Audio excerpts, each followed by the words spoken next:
శ్రీ మహాగణాధిపతయే నమః. సదాశివసమారంభాం శంకరాచార్యమధ్యమాం అస్మదాచార్యపర్యంతాం వందే గురుపరంపరాం. అపార కరుణా సింధుం జ్ఞానదం శాంతరూపిణం శ్రీచంద్రశేఖరగురుం ప్రణతోస్మి ముదాన్వహం. దేవే దేహే చ దేశే చ భక్త్యారోగ్యసుఖప్రదం బుధపామర సంసేవ్యం తం శ్రీజయేంద్రం నమామ్యహం. నమామః శంకరాన్ వఖ్య విజయేంద్ర సరస్వతీం శ్రీగురుం శిష్టమార్గానునేతారం సన్మతిప్రదం. సర్వమంగళమాంగళ్యే శివే సర్వార్థసాధికే శరణ్యే త్రయంబకే దేవి నారాయణి నమోస్తుతే. పరమాచార్య స్వాముల వారు కాంచి కామకోటి పీఠం, సర్వజ్ఞపీఠం, ఆరుగురు శంకరుల ద్వారా స్వయం సర్వజ్ఞపీఠాన్ని అధిరోహించి నాటి నుండి నేడు 70వ పీఠాధిపతుల వరకు కూడా వేదధర్మం, శాస్త్రధర్మం, సనాతన ధర్మం దాన్ని పునఃప్రతిష్ఠ చేసినటువంటి మహాపురుషులు కాంచి కామకోటి పీఠాధిపతుల పరంపర. 68వ పీఠాధిపతులు సాక్షాత్తు ఆరుగురు శంకరాచార్యులని విశ్వమంతయు కూడా కొనియాడుతుంది. ఆ మహాస్వాముల వారు 97 ఏళ్ల సన్యాస జీవనంలో భారతదేశమంతయు కూడా ముమ్మార్లు ప్రదక్షిణం చేశారు. ఏ ప్రదేశంలో అయితే ఏ యతీశ్వరుడు కూడా వెళ్ళలేనటువంటి ప్రాంతాలు, అనగా ఎట్టి అనుకూలాలు లేనటువంటి ప్రదేశాల్లో కూడా మహాస్వాముల వారు వెళ్ళి సామాన్య ప్రజానీకానికి చాలా చేరువలో ఉండి ధర్మం యొక్క విలువను, గోరక్షణ యొక్క గొప్పతనాన్ని వారు ఆచరించి ప్రజలకు బోధించారు. అట్టి మహనీయుని మనం నేటి యుగంలో సాక్షాత్ దైవమని అందరూ కూడా ప్రతినిత్యము కూడా ఆయన స్మరిస్తారు. కాంచి కామకోటి పీఠాధిపతులు అనేకమైనటువంటి ధర్మ కార్యాలు చేస్తూ వచ్చారు. చిన్న చిన్న కార్యక్రమాల ద్వారా ప్రజలలో చైతన్యాన్ని నింపినటువంటి మహాపురుషులు వారు. అనేక మార్లు వేద సభలు ఆయన నిర్వర్తించారు. 1966లో మహాస్వాముల వారు అట్టి వేద సభ సమయంలో పిడికెడు బియ్యం అనేటువంటి ఒక చిన్న కార్యక్రమం వారు ప్రారంభించారన్నమాట. దానికి కారణమేమనగా నేడు అనేక గ్రామాల్లో, దేవాలయాల్లో నిత్యము పూజలు లేకుండా, నైవేద్యం లేకుండా ఉన్నటువంటి ఎన్నో దేవాలయాలు మనం చూడవచ్చు. వాటికన్నిటికీ సంరక్షించవలసిన బాధ్యత ఆ గ్రామ ప్రజలది, మరియు ప్రతి ఒక్క సనాతన ధర్మీయునిది కూడా. అందుకై మహాస్వాముల వారు 1966లో అఖిల భారత వేద సభ అనేటువంటిది ఏర్పాటు చేశారు. ఆ వేద సభ వేదారణ్యం అనేటువంటి ప్రాంతంలో జరిగింది. అప్పుడే కాంచీపీఠానికి ఉత్తరాధికారిగా ఉన్నటువంటి శ్రీ జయేంద్ర స్వాముల వారు ఆ యొక్క అఖిల భారత వేద సభలో వేదారణ్యం అనేటువంటి ఒక మంటపాన్ని కూడా వారి ద్వారా శంకుస్థాపన జరిగింది అన్నమాట. ప్రస్తుతం వేదము మరియు అన్నం, దానికి ఉన్నటువంటి సంబంధాన్ని కాస్త మనం జ్ఞాపకం చేసుకోవాలి. భగవద్గీతలో అన్నమును గురించి చాలా విశేషంగా తెలిపారు. అన్నం వల్లనే సకల జీవరాశి కూడా జీవిస్తాయి. అన్నమునకు వేదమునకు చాలా దగ్గర సంబంధం ఉంది. అన్నాద్ భవంతి భూతాని పర్జన్యాద్ అన్న సంభవ. అనగా అన్నం వలన సకల జీవరాశులు, ఆ అన్నం యజ్ఞం వలన ఆ యజ్ఞం నుండి వర్షం ద్వారా భూమి తడిసి తర్వాత సస్య సమృద్ధి జరిగి సర్వ ప్రాణికి ఓషధిలాగా అన్నం ఉపయోగపడుతుందన్నమాట. కావున వేద సంరక్షణ, తద్వారా సకల జీవరక్షణ జరుగుతుందని మనకు పూర్వ ఋషులు మన జ్ఞాపకం చేస్తూ ఉన్నారు. మహాస్వాములు వారు ఈ విధంగా పిడికిడి బియ్యం అనేటువంటి ఈ కార్యక్రమాన్ని ప్రజల ద్వారా ఒక చైతన్యంగా చేశారు. అనగా ప్రతి ఇంట్లో కూడా ఒక సంచి పెట్టుకొని నిత్యం మనం ఎలా అన్నం తయారు చేసుకొని మన ఇంటికి భోజనానికి వాడుకుంటామో అలానే అన్నానికి పెట్టేదానికి ముందుగా ఒక పిడికెడు బియ్యాన్ని స్వామివారిని స్మరిస్తూ ఆ యొక్క సంచిలో వేయాలి. దాంతోపాటుగా 2 పైసలు దాంట్లో వేయాలి. ఆ 2 పైసలు ఎందుకనగా బియ్యం ఏదైతే ఉందో దాన్ని అన్నం తయారు చేసి దాన్ని నైవేద్యం చేసేదానికి ముందు దేవుడికి అలా అన్నం మాత్రం నైవేద్యం చేయకూడదు. వాటికి కాస్త నెయ్యి వేయాలి.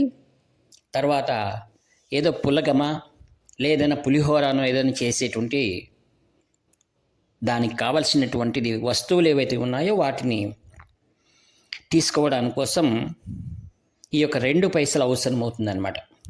అందుకోసం ప్రతి ఇంట్లో కూడా వెళ్ళి ఈ యొక్క ప్రచారకులు అంటే ధర్మ ప్రచారం చేసేటువంటి వాళ్ళు ప్రతి ఇంటికి ఇలా సంచి ఇచ్చి మహాస్వాముల వారి సందేశాన్ని అందించి, మీరు వంట చేయడానికి ముందు ఒక పిడికెడు బియ్యం దీంట్లో వేయాలి, 2 పైసలు వేయాలి అని. అలా వటుడింతై ఇంతింతై అన్నట్టుగా ఆ కార్యక్రమం ప్రతి ఒక్కరూ కూడా ఇటు పల్లెలలోనూ పట్టణాల్లో కూడా చాలా ప్రఖ్యాతి చెందింది. తర్వాత ఈ యొక్క ప్రచారకులు వెళ్ళి నెలకు ఒక్కసారి ఆ బియ్యాన్ని తీసుకువచ్చి తర్వాత ఆయా దేవాలయాల్లో అనగా హరిజన వాడలు కావచ్చు, ఏ ఒక్క వాడలోనైనా ఆ దేవాలయాలను చూసి అక్కడ వెళ్ళి అక్కడ ఉన్నవారు ఎవరైతే భక్తులు ఉన్నారో వాళ్ళకి అది అందించి, మీరు దీన్ని వంట చేసి నైవేద్యం చేసి భగవంతుని నివేదన చేయండి, ఒక హారతి ఇవ్వండి, వచ్చిన వారికి ఆ ప్రసాదాన్ని పంచండి అనేటువంటి ఏర్పాటు. ఈ విధంగా అనేక దేవాలయాల్లో నైవేద్యం నిలిచిపోయినటువంటివన్నీ కూడా మరలా నైవేద్యం చేయడం అనేటువంటిది భక్తి పెంపొందడానికి ఇది చాలా దోహదకారి చేసిందనమాట. ఇది సనాతన ధర్మంలో ఉన్నటువంటి ఒక జ్ఞాపకాన్ని, జ్ఞానాన్ని ప్రతి గృహానికి కూడా చేరవేయడం కాకుండా ప్రతి వీధిలో కూడా మన ధర్మం పైన ఆసక్తి అనేటువంటిది ఏర్పాటుకు చాలా ఉపయోగపడింది. ఎందరో విద్యావంతులు కూడా ఇది చాలా సులభమైనటువంటిది మరియు సత్కర్మ అనేటువంటి దాన్ని మనం ఆచరించాలనేటువంటి ఇది పడింది. భగవద్గీతలో పరమాత్ముడు అంటాడు, మత్కర్మ కృన్ మత్పరమో మద్భక్త సంగవర్జిత నిర్వైర సర్వభూతేషు యః సమామేతి పాండవాని. ఓ అర్జున, ఎవరైతే జ్ఞానాన్ని పొందడానికి ముందుగా సత్కర్మలు ఆచరించాలి, సత్కర్మల ద్వారా నేను సంప్రీతి చెందుతానని శ్రీకృష్ణ భగవానుడు చెప్పాడు. ఎలా భగవంతుణ్ణి ఆయన యొక్క ప్రేమను మనం పొందాలంటే దేవతా కార్యాలు, సమాజంలో ఉన్నటువంటి సత్కర్మలు మనం చేయడం ద్వారా భగవంతు నివేదించేసినంత అన్నం అది ఆరోగ్యకారి మరియు ప్రసాదంగా లభ్యమైనటువంటి దాని ద్వారా అక్కడ ఆరగించినటువంటి భక్తుల్లో అది సత్పరిణామాన్ని కలిగిస్తుంది. వారి అనారోగ్యాలు దూరం చేయడమే కాకుండా ప్రత్యక్షంగా శంకర అవతారమైనటువంటి కాంచి కామకోటి పీఠాధిపతుల దివ్యమైనటువంటి ఆశీస్సులు వాళ్ళకు దొరుకుతాయి. ఇది అనేక చోట్ల ఈ యొక్క అనుభవాలు రావడానికి ఆరంభమయ్యాయి. అందుకు చిన్న కథ, జరిగిన వృత్తాంతం. ఢిల్లీ నగరం అంటే ఎంత గొప్ప విశాలమైనటువంటిది. ఎల్లప్పుడూ కూడా ప్రతి ఒక్కరూ తమ దినకార్యాల్లో మిగిలిపోయి ఉంటారు. వారికి విశ్రాంతి అనేది ఉండదు. భగవంతుని గురించి చింతన కూడా రావాలి అంటే చాలా కష్టం. అక్కడ కాంచీ భక్తుడు ఒక ఆయన కొరచేటి గణేష్ అని చాలా మంచి పేరున్నటువంటి వాడు, మంచి సేవాకర్త.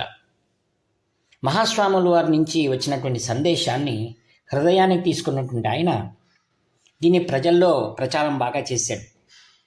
అక్కడ ఉన్నటువంటి అపార్ట్మెంట్స్లో వెళ్ళి వారితో మాట్లాడి, ఢిల్లీలో ఉన్న వారికి భాషలు హిందీ, ఇంగ్లీష్ ఇలా అనేక భాషలు ఉంటాయి. ఈయన చదువుకున్నవాడు కావున వారి దగ్గరికి వెళ్ళి మహాస్వాముల వారి సదుద్దేశం, సనాతన ధర్మం యొక్క విశిష్టత వాళ్ళకి తెలియచేసి ఈ యొక్క బృహత్ కార్యంలో మీరు పాల్గొనాల్సిందిగా విజ్ఞప్తి చేశాడు. ఆయన యొక్క వినయం, విధేయత మరియు కాంచి కామకోటి మహాస్వాముల వారి విషయం వారు తెలుసుకుని ఎంతో సంతోషించి ఎన్నో వృత్తుల్లో ఉన్నటువంటి వారందరూ కూడా ఈ కార్యక్రమానికి సహకరించారు. అక్కడ ఈ కార్యక్రమం మెల్లిమెల్లిగా ప్రారంభమవుతూ వస్తుంది. ఒకరోజు శ్రీ కొరచేటి గణేష్ గారు అలా బియ్యం దాన్ని వారిని సేకరించాలని అలా వెళ్తున్నప్పుడు ఒక అపార్ట్మెంట్ దగ్గర ఒక సంఘటన ఆయన చూశాడు. ఏమిటనగా ఆ అపార్ట్మెంట్ దగ్గరలో చిన్న వ్యాపారం, పాదరక్షల వ్యాపారం చేసుకున్నటువంటి కుటుంబం ఆమె భర్తను శవం ముందు వేసుకొని బాధపడుతుంది, ఏడుస్తుంది. అక్కడ ఎవరు వెళ్ళేటువంటి వారు లేరు. పాపం ఈ హృదయ విదారక ఈ ఘటన ఎన్నో కలవరపరిచింది. దగ్గరికి వెళ్ళి, అమ్మ నీకు ఏం వచ్చిన కష్టం? స్వామి నాకు ఎవ్వరు లేరు, నేను బీహార్ నుండి వచ్చాను, ఈ విధంగా నా దుర్ఘటన అని చెప్పగా, అమ్మ నీవేం చింతించకు అని చెప్పేసి ఆయన అక్కడ ఉన్నటువంటి వారి దగ్గరికి వెళ్ళి కొద్దిగా ధనాన్ని సేకరించాడు. ఎందుక అనగా అనాథ ప్రేత సంస్కార అశ్వమేధ యాగం ఫలం లభేతని మహాస్వామి వారు చెప్పేవారు. అలా పాపం వారికి ధన సేకరణ చేసి ఆ కార్యక్రమాన్ని ఆయన పూర్తి చేశారు. ఆమె చాలా ఆయనకు ప్రార్థన చేసింది, స్వామి మీరు దేవుడిలాగా వచ్చి సహాయం చేశారు అని. తర్వాత ఏం చేశారమ్మా, నువ్వు చింతించే కొన్నాళ్ళు ఈ బియ్యాన్ని దేవాలయంకి ఇవ్వడం బదులు ఈ అపార్ట్మెంట్లో వచ్చిన బియ్యాన్ని నేను నీకు ఇస్తాను అని చెప్పేసి ఆ కుటుంబ పోషణ చేశారు. ఇలా చాలా రోజుల తర్వాత ఆ చిన్నపిల్లలు పెరిగి పెద్దవారు అవుతూ వచ్చారు. ప్రతి నెల మాసం 60 పైసలు మరి ఆ పిడికిడి బియ్యం నుంచి వచ్చినటువంటి ఏదైతే ఉందో వాళ్ళకి ధనము, ధాన్యం కూడా వాళ్ళకి అందిస్తూ వచ్చేవాడు. ఈ విధంగా భగవంతుడి యొక్క ఆవిర్భావం జనార్దనుడు ఉంటాడని మహాత్ములు చెప్తూ ఉంటారు. అలా ఆ కుటుంబం రక్షించబడింది. ఒకరోజు ఆ పిల్లలు చదివి పెద్దవాళ్ళై ఉద్యోగానికి చేరుకున్నారు.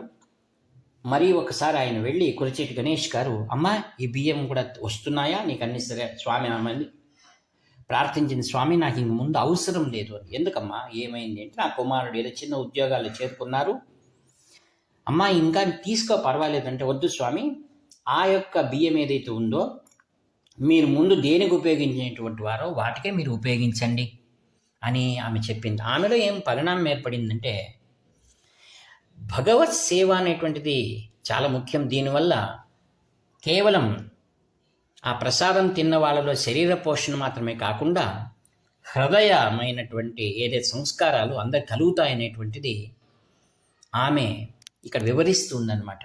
కావున కాంచి మహాస్వాముల వారు కాంచి కామకోటి పీఠంలో నాడు ఆ యొక్క విద్వత్ వేద సభలో శ్రీ జయేంద్ర స్వాముల వారి ఏదైతే స్థాపన చేశారో ఆ యొక్క ఏమిటది వేద సభకు ఉన్నటువంటి గొప్పదైనటువంటి కార్యక్రమం.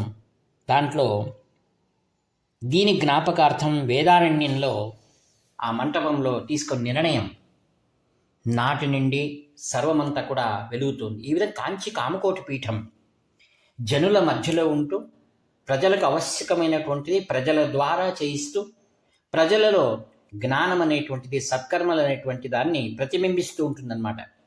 కేవలం ఉపన్యాసాలకు మాత్రమే పరిమితం కాకుండా ప్రజలో జ్ఞానం అనేటువంటిది పెరగడానికి ఆవశ్యకమైన కార్యక్రమాలన్నీ కూడా కాంచి కామకోటి పీఠం సనాతనమైన ధర్మాన్ని పునఃప్రతిష్టాపన చేస్తుందన్న ఎంత మాత్రం సందేహం లేదు. ఇట్టి మహా సన్నిధానంలో ఉన్నటువంటి ఆ మహాపురుషులు మనం జ్ఞాపకం చేసుకోవడం, శ్రీ కాంచి కామకోటి పరమాచార్య స్వాముల వారిని ఈ యొక్క వాక్పుష్పములను వినయంగా సమర్పిస్తూ సెలవు తీసుకుంటాను. ఇట్లు మీ ప్రియతమ నివర్తి నాగభూషణ శర్మ. హర హర శంకర, జయ జయ శంకర.